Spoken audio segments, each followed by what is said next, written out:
Sorry about that. Hi again. So we made storage. We didn't fall in the ditch. That's good. Did find a little bit of ice. And we have now acquired overalls. And whee! The backer up part works pretty good, but the turner part doesn't work real good. Give it the beans, make it turn. Yeah. So we have acquired overalls, and we acquired a jacket. Not the one I wanted. Which makes me wonder where the one I wanted is. Hold that up for about 30 seconds. I'll be right back with you. I gotta close the gate.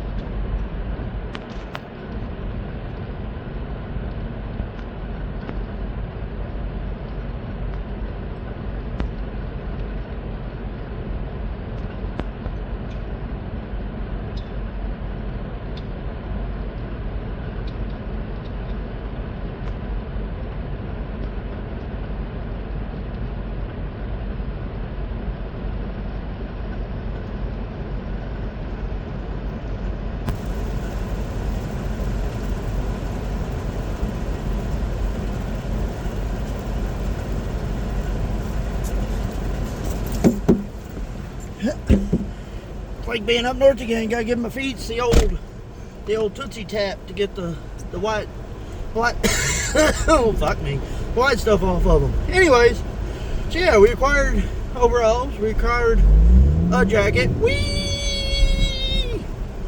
And there's nobody here. What do we do? I know what we do. Donuts! Donuts! Donuts! Okay. Whee! Okay. Back with you. Hi, folks. Oh, I want to turn the camera around. Well, we might have to do that one again. Hang on. Let's back her on up just a hair. And, let's see. Uh-oh. Let me give you a little turnsy, too. Looky, looky. It's focusing on my camera. There we go. Now we got the... Oop. Put her back and forward. Back and forward. And whee! Whee! Yep. I'm a child. It happens. I can't see. Okay. No cars coming. Whee! These tires are really good. Anyways. So now, oh, shift. My little car. I'm gonna put my little seat belts on just in case. My little car is an automatic. It's got what they call a CVT transmission. CVT? CTV? It's got a funky little acronym letter thing for it, right? And it basically means that it's an automatic. Or is it? I can kick my little shifter over and I can bump shift it, which is fun. But also have paddle shifter. Yeah. Paddle shifters. So we, for the most time, cruise with the paddle shifters on, for the most part. And by the most part, I mean we are also currently cruising with the paddle shifters. I'm gonna turn you back around so you can see what I see. Hey, snowing cars, snowing cars. They did salt everything up here. Well, on this part, which makes it nice. But y'all just gonna cruise with me for a little while. How about that? We wanna do some cruising? Let's do some cruising. Ain't no booze cruising, but we do some cruising. Anyways, so yeah, they salted all this up pretty well, which is mighty nice of them. Until you make this little turn right here we're fixing to make to go back to me home. And this is a main road right here. The road we're fixing to turn on to, however, is not. And once you get about a mile and a half in, something like that, oh, got a shift. Whoop. Fourth gear going uphill is not good. Little car ain't got enough testicles to do that. But they didn't do a real good job of cleaning once you get up here a little ways. It's mostly been traffic, you know, warming the roads up and shit. But we did catch a little ice. So, you know, we should make it home before dark. Like I said earlier, normally this is about a 15-minute cruise, something like that. And then I'm usually sightseeing because, you know, this is, I've been a lot of places, especially with work. I've expanded my area by a lot. But, you know, I love Texas. I absolutely love Texas. Anybody y'all that knows me personally, wow, my voice just felt like I was 10 all over again. Any of y'all that knows me personally knows that Texas is home. Texas will always be home. You'll never hear me say home talking about the Dakotas. I met some great people in the Dakotas, but it never was home. Y'all, Tennessee, you know, and hopefully you're getting an idea. You know, it's a little different because there ain't no leaves on the trees or nothing, obviously.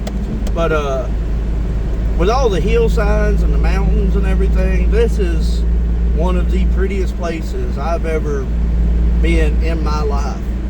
And I absolutely love it. So that's why you're flipped around. You're going to do a little cruising with me. You know, maybe y'all can see a little bit. Hopefully you can. Can I zoom the video out? Oh, looky there. I zoomed it out. Yeah, now you can see more. I have negative zoom on my video camera. Who knew? Anyways, it smells like skunk.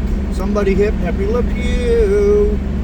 Anyways, yeah, this is one of the prettiest places I have been in a long time. Now that being said, you know, Cali was surprisingly very pretty. The part we were in, a lot of like little mountains and stuff. It was a pretty place. You know, we've been to Nebraska. Well, hell, I've seen Nebraska before, so I knew that's just nothing but flat. No biggie there. You know, we've seen a few places. Going to be seeing a lot more places, it looks like. But this by far, if you want a place to travel, if you ain't looking to move or nothing, and you just want to see just gorgeous countryside, this is definitely a place I would recommend. East Tennessee, the people are fucking friendly. You know, you got to deal with a few people that have some extracurriculars and are missing some features of themselves because it said extracurricular. They're smoking meth. There's people that smoke meth up here. Let's just put it that way. But even them people are real friendly. I mean, I wouldn't let them borrow nothing, but they're still friendly. But just a real nice place to go. If you're looking for a place to go visit, I recommend here. If you just want to get out of where you're been, see something nice, and deal with good people. Anyways, I did my little it'll be nice. Oh shit, that's a salt truck. Now, Mr. Plow, hey, you made a liar out of me. I just got done saying y'all ain't plowed the fucking roads, and now you're plowing the roads. You couldn't have done that 30 minutes ago on my trip here. Anyway, so yeah, this is my little bullshit drive back to the house from storage. But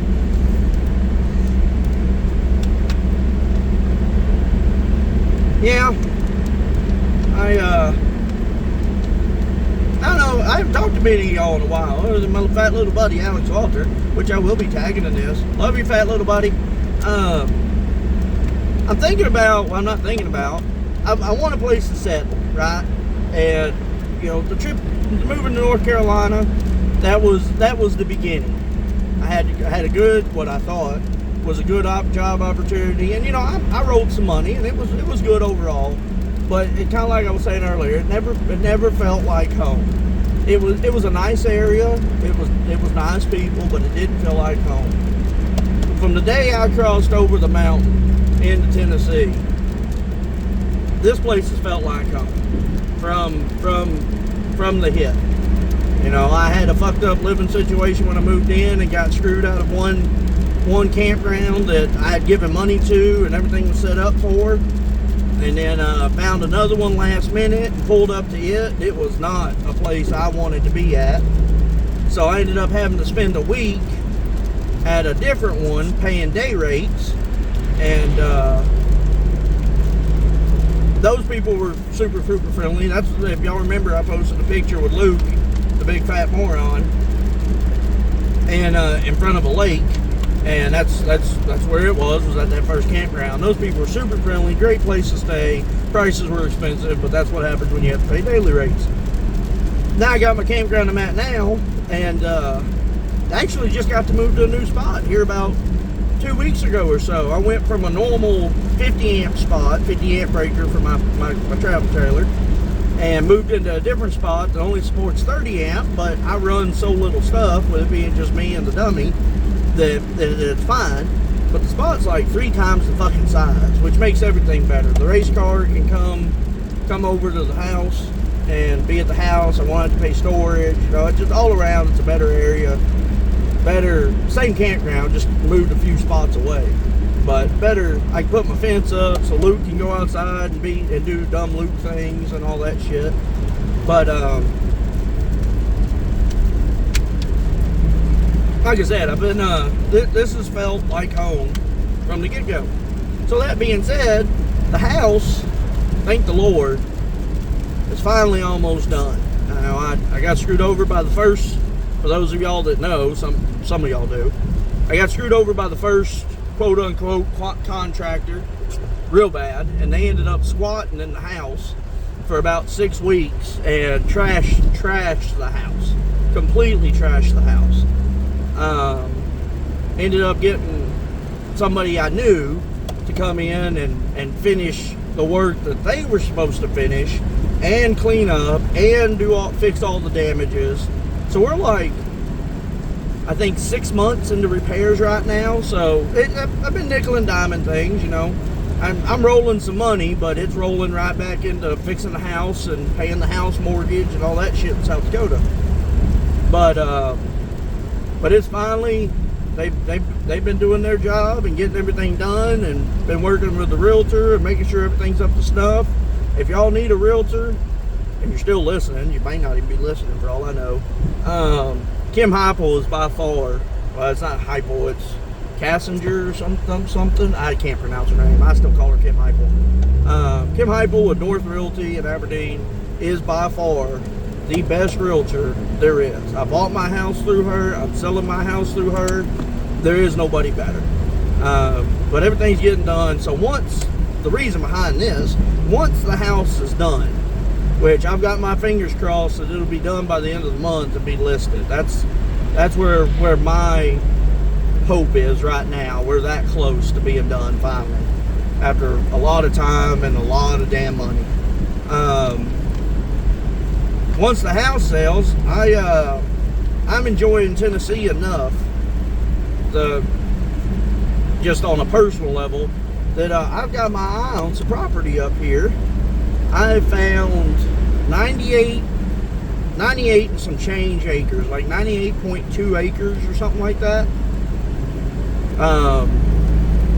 for a pretty reasonable rate. Not enough that the house will sell and I'll be able to buy it outright, but enough that the house will sell and I'll still have a very, very feasible land mortgage.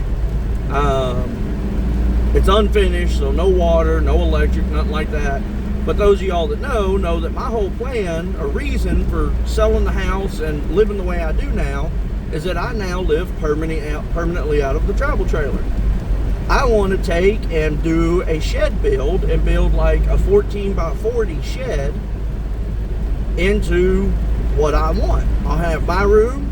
I'll have a second room that'll basically be just my gun room. That'll have the guns that I own and the guns that I inherited, which made my, I guess you'd call it inherited. Anyways, put my numbers up to a very large collection and a very nice collection. I've got some fantastic fucking weapons that I was lucky enough to be able to have that are just amazing. All the ammo and all that shit. I've got to make a trip back to South Dakota at some point anyways, because I've still got my big second gen Dodge sitting up there. But also, some of the stuff that I got was an entire room of reloading equipment, ammo, you know, powder, you name it. So one room's going to be mine. One room is going to be just for the guns and everything. And I've already been looking into Knox Safe Company. I can buy a standard size door, a standard size door size, but a Knox safe door, just the door. And then the safe door will be the door for that room. And then I can set up my kitchen the way I want, have an island, open concept, the whole 9 yards. And we're just gonna do the off-grid thing. You know, I'm gonna set up some big or at least one big 500-gallon water tank and do water collection. And as I need, obviously, I would pull water in through 55-gallon drums or whatever. But we're gonna run off of solar, have a generator as a backup and all that shit. But run off solar. I'm gonna get a oh, not Inferno, an incinerator toilet. If y'all ain't seen an incinerator toilet, they're kind of scary, but they're kind of cool. So if you're not familiar, an incinerator toilet, I hope y'all are liking this little cruise. If you're not, I'm sorry. Actually, I'm not sorry. You've already clicked off by this point. An incinerator toilet is a little potty, right? And you hook it up to propane, and when you get done doing the do, you either hit the PP button, it don't say PP, or you hit the turd button, it don't say turd. I don't know what they say, but I'm 99% sure it doesn't say PP or turd. And you hit said little button, and oh, sliding, oh shit, big slide. You hit said button, and if you hit the poo-poo button, a little flame comes on. Now, I do recommend standing up before you hit said button, but a little flame comes on. So, well, let's back her up a little bit. So right before you go to do the do, you drop in a little paint filter. It looks kind of like a cake, not batter, a cake icing bag. That's what it looks like. You drop it down into your little toilet. It's got a big stainless bottom in it. So anyways, you drop your little filter in, you take a poo-poo, and oops, bump, and you get off the toilet, you know, preferably, and you hit the little poo-poo button, and a flame lights up, a big flame. And then these little stainless traps open up, and your poo-poo falls down, and the fire burns it. And then it drops, the poo-poo, the paper, and all turns into ash, and drops down into a little coffee tray. So per the website, every 100 dumps or so, you pull out your little, we're back in the campground if you ain't noticed, you pull out your little coffee container, and you walk outside and you dump your ashes out, and then you're free to poop again. Start filling her back up. What the fuck's this little car doing in the middle of the goddamn road? Move out of the way, little car. Now, what am I kidding? I'm small, I can get around them. They are right in the middle of the goddamn road. You are retarded, fellette, whatever you are. Do we want to go inside, outside? Inside, outside. Fuck it, we going to the outside. Going to the outside. Whee! Anyways, so whee! So yeah, you dump your filter, you throw it back in, you're good to poop another day. Or another 100 days, or, you know, however much you poop. It gives us how many days you got left for pooping time. So that's what we're going to do for the toilet situation. But anyway, so yeah. So I'm looking at buying, you know, hopefully everything's still available and the house moves quick and all that. And we're going to pop up. Hi again. We're going to pop up and try to grab this 100 acres. And it is an entire mountaintop. So there is an access road to it. So that is a plus.